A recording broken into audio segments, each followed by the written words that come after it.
உடல் சூட்டுக்கு என்ன காரணம் அப்படின்னா இந்த மலிவான உணவுகள் தான். இட்லி, பூரி, பொங்கல், தோசை, பிரியாணி, பரோட்டா, பழைய இந்த மாதிரியான உணவுகள் தான் உடல் சூட்டுக்கு காரணம். பேக்கரி உணவுகள் இது உடம்பு ரொம்ப கஷ்டப்படுத்துது, ரொம்ப வேலை செய்ய வைக்குது, ரொம்ப வேலை வாங்குது. அதனால உடம்பு சூடாகுது. ஒரு ஃபோன் ரொம்ப சூடாகுதுன்னா எப்படி இருக்கும்? ஒரு வண்டி சூடாகுதுன்னா அங்கே நிறைய வேலை நடக்குது, அதனால தான் அது ரொம்ப சூடாகுது. அது மாதிரி இந்த மலிவான உணவுகளை சாப்பிடும்போது உங்களுக்கு ரொம்ப பார்த்திங்கன்னா இந்த வெயில் காலத்துலலாம் நீங்கள் இட்லி, பூரி, பொங்கல், தோசைலாம் சாப்பிட்டிங்கன்னா அப்படியே அனலாகிடும், உங்கள் உடம்பே அனலாகிடும். அப்போ உங்களுக்கு ஃபேன் இல்லாமல் உங்களால் இருக்கவே முடியாது. அதனால் உடம்பு ஒரு குளிர்ச்சியாக வச்சுக்கணும் அப்படின்னா இந்த மலிவான உணவுகளை சாப்பிடக்கூடாது.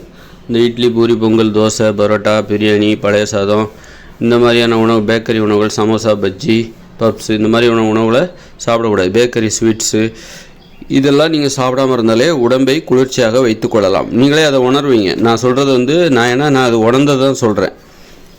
பார்த்திங்கன்னா மே மாதமாக இருந்தால் கூட எனக்கு இப்போ அந்த உடல் குளிர்ச்சியாகவே இருக்கிறது. அப்படின்னா அதுக்கு என்ன காரணம்னா உடல் சூடு பிரச்சனையெல்லாம் நான் ரொம்ப காலம் அவஸ்தைப்பட்டிருக்கேன்.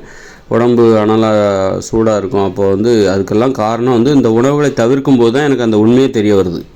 இந்த மலிவான உணவுகள் இருக்குல்ல, போதை உணவுகள், மூட நம்பிக்கை உணவுகள், அதை நான் தவிர்க்கும்போது தான், அதை தவிர்த்து விட்டு அதற்கு மாற்றாக நல்ல உணவுகள் அதை சாப்பிடும்போது தான் எனக்கு உடம்பு ரொம்ப இப்போ ரொம்ப அந்த சூடான பிரச்சனையும் இல்லை, ரொம்ப குளிர்ச்சியாகவே இருக்கிறது. இந்த இட்லி, பூரி, பொங்கல், தோசை இதெல்லாம் அந்த மாதிரியான மலிவான உணவுகள் நிறைய பேரை சாப்பிட்ருவாங்க. அதாவது வயிறு முட்டை நிறைய பேரை சாப்பிட்ருவாங்க. இதுக்கு மேலே வயிற்றில் இடம் இல்லை அப்படிங்கிற அளவுக்கு சாப்பிட்ருவோம். அப்போ வேலை ரொம்ப அதிகமாகுது, உடம்புல நிறைய வேலை நடக்குது. ஏன் உடம்பு சூடாகுது அப்படின்னா இந்த உணவுகளை நிறைய பேரை சாப்பிட்றாங்க. பிரியாணியாக வயிறு முட்டை, இதுக்கப்புறம் வயிற்றில் இடம் இல்லை அப்படிங்கிற அளவுக்கு நிறைய பேரை சாப்பிட்றாங்க. அப்போ உடம்பு இன்னும் சூடாகிடுது. நிறைய வேலை உள்ளுக்குள்ளே நிறைய வேலை நடக்குது. அதை செரிமானம் செய்வதற்கு நிறைய வேலை நடக்குது. அதனால் எப்போவுமே உணவு சாப்பிடும்போது தேவைக்கு தான் சாப்பிடணும். அந்த தேவையை நம்மளால் கண்டுபிடிக்க முடியணும். அப்போ கண்டுபிடிக்க முடியணும்னா நாம் சாப்பிட்ற உணவு நமக்கு கொஞ்சம் கஷ்டமாக இருக்கணும். அதை கஷ்டப்பட்டு தான் சாப்பிடணும். நீங்கள் கொய்யாப்பழம் சாப்பிட்றீங்க அப்படின்னா உங்களால் நிறையலாம் சாப்பிட முடியாது. ஒரு பழம் தான் சாப்பிடுவீங்க.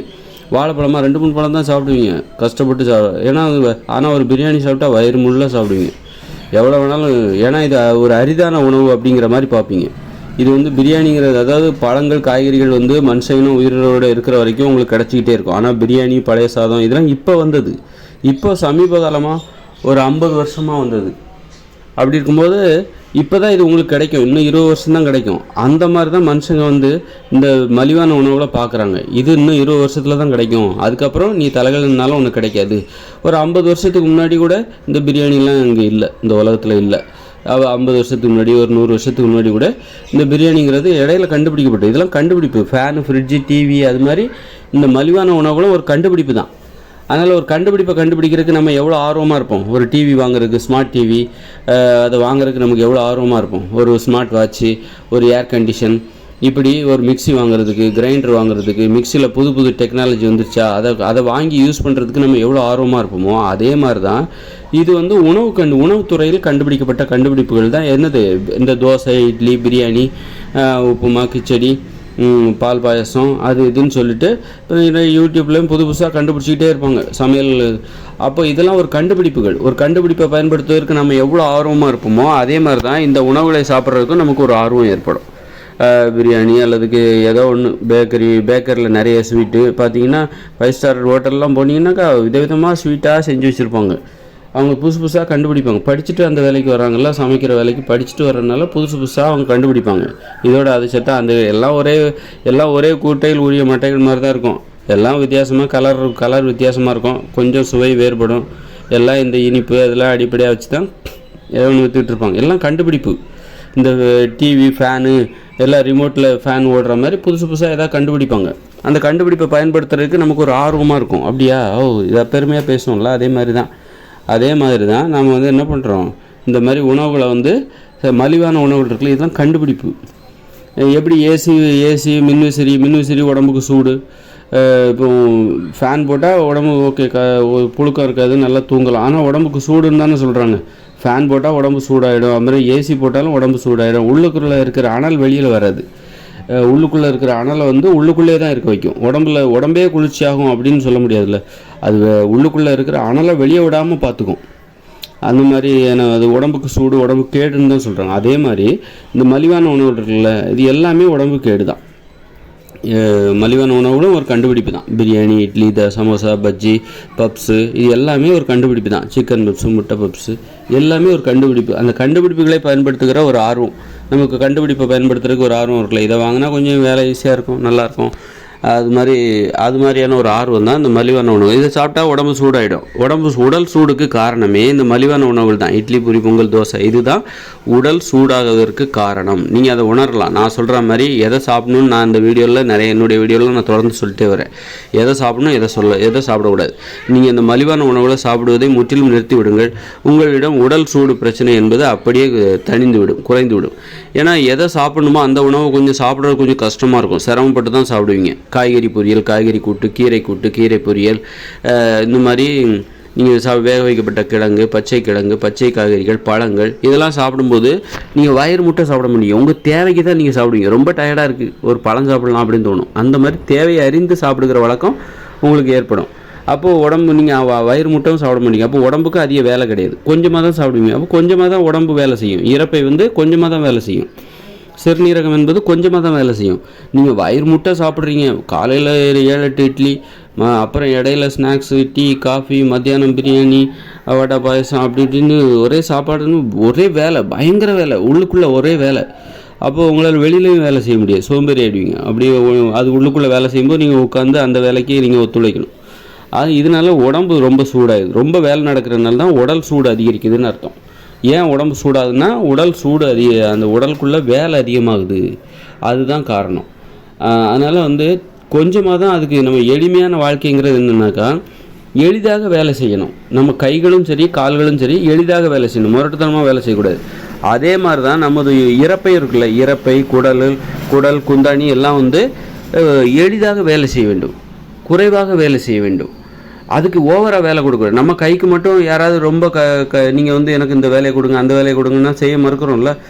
ரொம்ப கஷ்டப்படுத்துறீங்க சார், நாங்களாம் இதெல்லாம் செய்ய முடியாது, ரொம்ப அடிமை மாதிரி பண்ணுறீங்க, ஏன் இவ்வளோ வேலை நான் எப்படி சார் ஒரு மனுஷனால் இவ்வளோ வேலை செய்ய முடியும் அப்படின்னு கேட்குறீங்களா? உங்கள் ஆஃபீஸ்லேயோ உங்கள் தொழிற்சாலையிலையோ உங்களுக்கு நிறைய வேலை கொடுத்துக்கிட்டே இருக்காங்கன்னா அந்த வேலையை நீங்கள் தொடர்ந்து செய்ய மாட்டீங்க, வேலையை ரிசைன் பண்ணிட்டு போயிடுவீங்க. ஏன்னா ரொம்ப கொத்தடிமை மாதிரி வேலை வாங்குறாங்க அப்படின்னு சொல்லிட்டு நீங்கள் போயிடுவீங்க. அப்போ உங்கள் உடம்பு உள்ளுறுப்புகள் இருக்குல்ல, அதுக்கு மட்டும் நீங்கள் ரொம்ப வேலை வாங்குறீங்க. சும்மா 7-8 இட்லி, 4-5 தோசை, நைட்டானால் பரோட்டா, அதை செரிமானம் பண்ணுறதுக்கே ரொம்ப கஷ்டம். அப்புறம் பிரியாணி, மத்தியானம் பிரியாணி, ஒரே சாப்பாடு, இடையில டீ, காஃபி அப்படின்னு சொல்லிட்டு விருதுநருக்கு போகிறீங்க அங்கே உள்ள பரோட்டா சாப்பிட்றதுக்காக.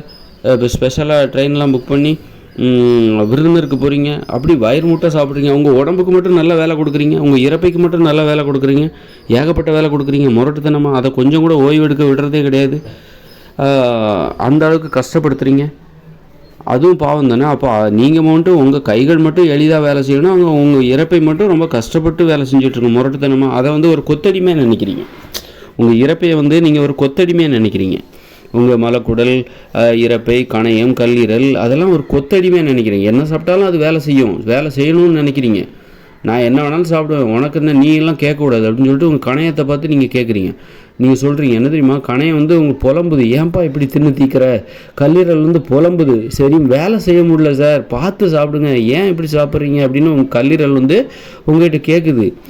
நீங்கள் என்ன சொல்கிறீங்கன்னா, இங்கே பாரு, என்கிட்ட இந்த மாதிரி பேசுகிற வச்சுக்காத, நான் என்ன சாப்பிட்டாலும் அதை செரிமானம் பண்ண வேண்டியது உன் வேலை, இந்த மாதிரி ஏற்று பேசுகிற வேலையை வச்சிக்காத, என்கிட்டலாம் கேட்காத அப்படின்னு சொல்லிட்டு அடிக்கடி சரக்கு வேறு அடிக்கிறீங்க.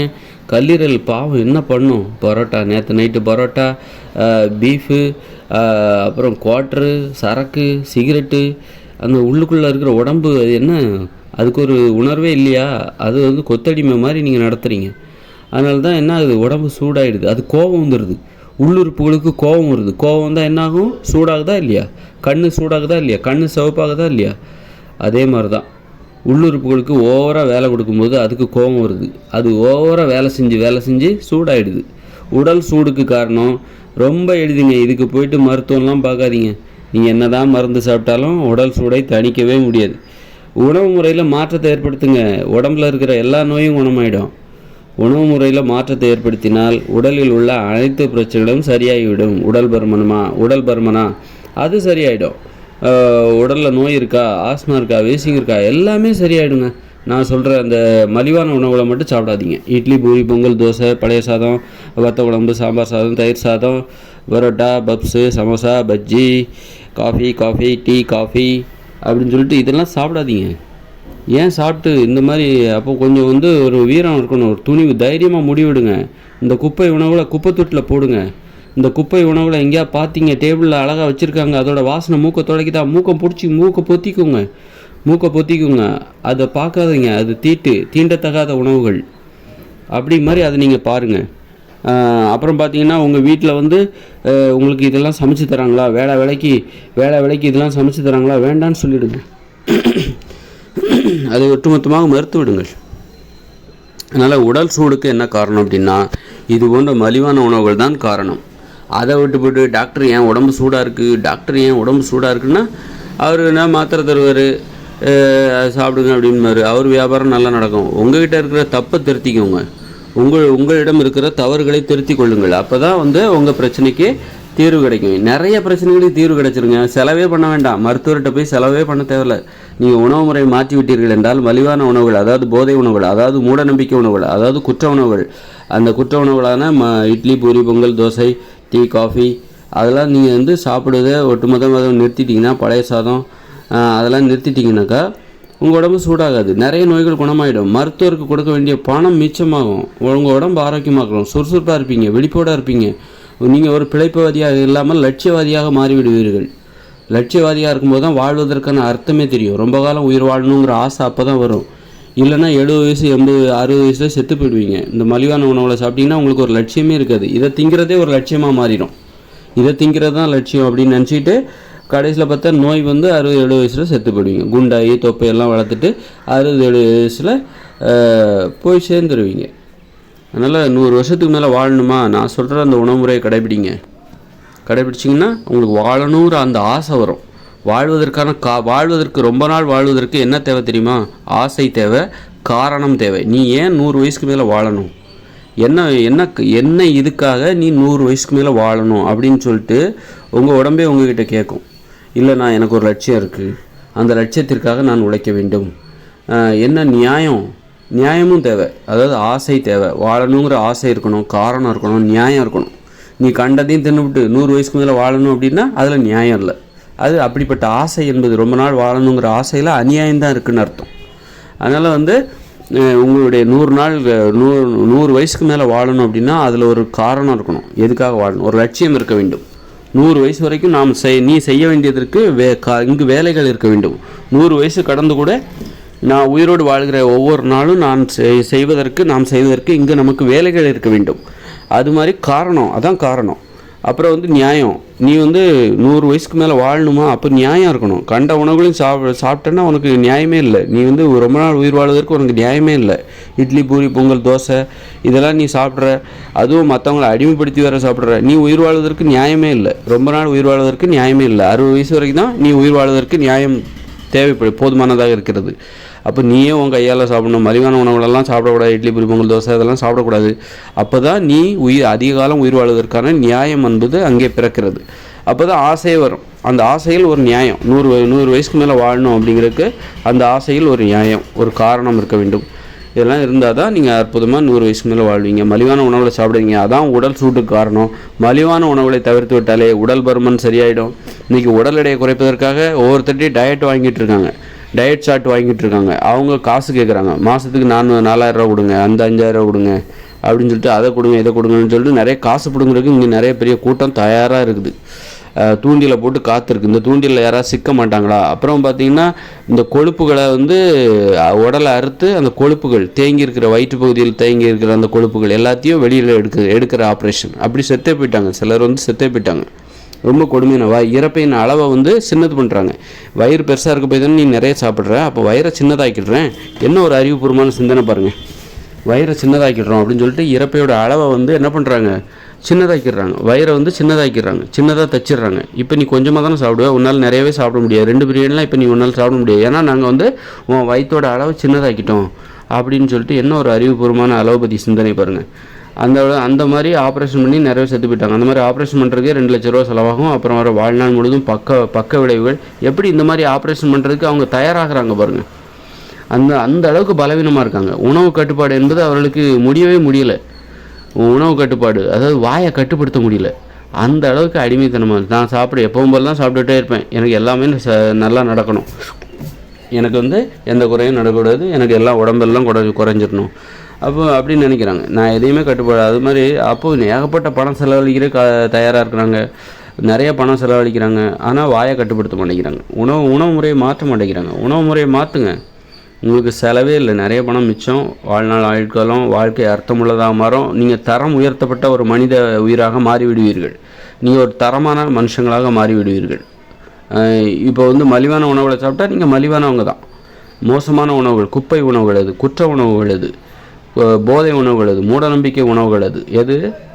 இட்லி, பூரி, பொங்கல், தோசை, பரோட்டா, பிரியாணி, பழைய சாதம், கிச்சடி, உப்புமா, டீ, காஃபி, அது எல்லாமே.